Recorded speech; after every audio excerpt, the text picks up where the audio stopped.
ज़रा सोचिए, आप एक ट्रेन में चढ़ते हैं और कुछ देर बाद वो ट्रेन एक टनल में एंटर करती है और उसके बाद उससे कभी बाहर नहीं आती।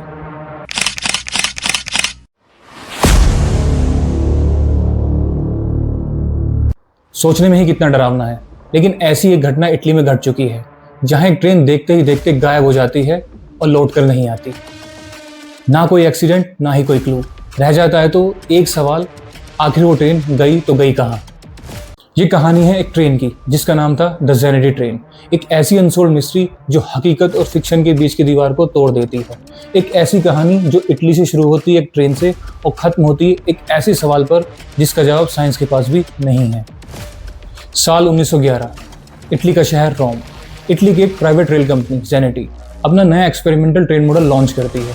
एक ऐसी लग्जरी ट्रेन जिसमें 3 बोगियां और डिज़ाइन में काफ़ी फ्यूचरिस्टिक। ये ट्रेन बनाई गई थी अमीर लोगों के लिए और इसकी पहली टेस्ट राइड प्लान थी रोम से पासे के टाउन तक। इस ट्रायल रन के लिए वो ट्रेन करीब 106 पैसेंजर और कुछ क्रू के साथ रोम की एक टनल लोम्बार्डी नाम की टनल में एंटर करती है और उसके बाद कभी नहीं देखी जाती। एक पूरी की पूरी ट्रेन 106 पैसेंजर और कुछ क्रू के साथ गायब हो जाती है। अथॉरिटीज़ को कुछ समझ नहीं आता कि आखिर हुआ क्या। पहले उन्हें लगता है या तो कोई टेक्निकल फेलियर है या डिरेलमेंट। सर्च ऑपरेशन शुरू किया जाता है, टनल के दोनों एंड्स चेक किए जाते हैं, लेकिन ट्रेन का कोई नामो निशान नहीं मिलता। ना कोई एक्सीडेंट और ना ही कोई क्लू। किसी तरह 106 पैसेंजर्स में से 2 लोग ट्रेन से कूदकर अपनी जान बचा लेते हैं और वो बाद में क्लेम करते हैं कि जैसे ही ट्रेन टनल में एंटर की, देखते ही देखते ट्रेन एक सफ़ेद धुंध से भर जाती है और डर कर ट्रेन से कूद जाते हैं। गवर्नमेंट कुछ ही दिनों में टनल को सील कर देती है और एक बात लोगों के बीच में तेज़ी से फैलने लगती है कि ट्रेन टाइम में कहीं खो गई है। और यहाँ से शुरू होती है एक ऐसी मिस्ट्री की जिसका जवाब हमारे पास 100 साल के बाद भी नहीं है। और यहाँ से कहानी एक और मोड़ ले लेती है जब कुछ साल बाद मैक्सिको में एक स्ट्रेंज रिपोर्ट पब्लिश होती है जिसमें मेंशन होता है कि मैक्सिको में साल 1840 में लगभग समय 70 साल पहले एक मेंटल हॉस्पिटल में 104 इटालियन लोग एडमिट हुए जो मेंटली अनस्टेबल थे और जिनकी सेम स्टोरी थी। उन्होंने क्लेम किया कि वो इटली से एक ट्रेन में चढ़े थे और अचानक यहाँ पहुँचे। वो लोग पुराने इटालियन स्टाइल के कपड़े पहने हुए थे और उनके पास 1911 की वैली ट्रेन टिकट्स भी थीं। इसके अलावा भी ये ट्रेन लोगों द्वारा अलग अलग कंट्रीज़ में अलग अलग समय पर देखी जाती है। साल 1955 में मैक्सिको के एक गाँव में कई लोग इस ट्रेन को एक जंगल से गुजरते हुए देखते हैं। लोगों से पूछताछ होने के बाद पता चलता है कि ये ट्रेन द ज़ेनिटी ट्रेन से काफ़ी मिलती जुलती थी।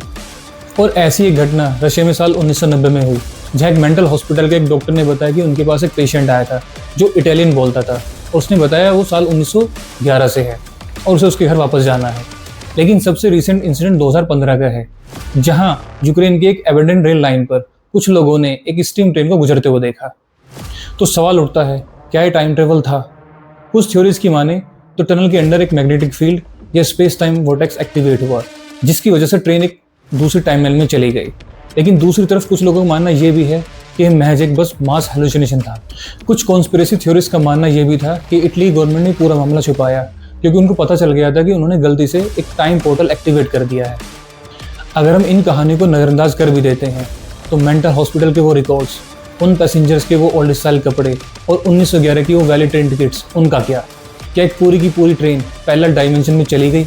आज भी वो टनल इटली में है लेकिन उसके पास जाना अलाउड नहीं है। कहानी ऑफिशियली डिनाइड की जाती है लेकिन लोग जानते हैं कि कुछ तो हुआ था जो समझ से परे है। आज भी ज़ेनिटी ट्रेन एक अनसोल्ड मिस्ट्री है। ना उस ट्रेन का कोई पार्ट्स मिला, ना कोई पैसेंजर और ना ही कोई स्टाफ। रह जाता है तो लोगों के बीच एक सवाल, अगर टाइम ट्रेवल पॉसिबल है तो क्या वो हमारे आसपास ही कहीं हो रहा है? हालांकि इस कहानी को लेकर दुनिया भर में काफ़ी थ्योरीज हैं, लेकिन किसी के पास भी कोई सॉलिड एविडेंस नहीं है जो इस कहानी को प्रूव कर सके। इसलिए इस कहानी को अक्सर अर्बन लेजेंड या काल्पनिक घटना माना जाता है। और आपको क्या लगता है, क्या वो ट्रेन सच में टाइम में कहीं खो गई है या महज बस एक ये कहानी है? आप अपने थॉट्स मेरे साथ कमेंट में शेयर कर सकते हैं। और अगर आपको ऐसी ही इन्फॉर्मेटिव वीडियो पसंद आती है तो आप मुझे फॉलो भी कर सकते हैं।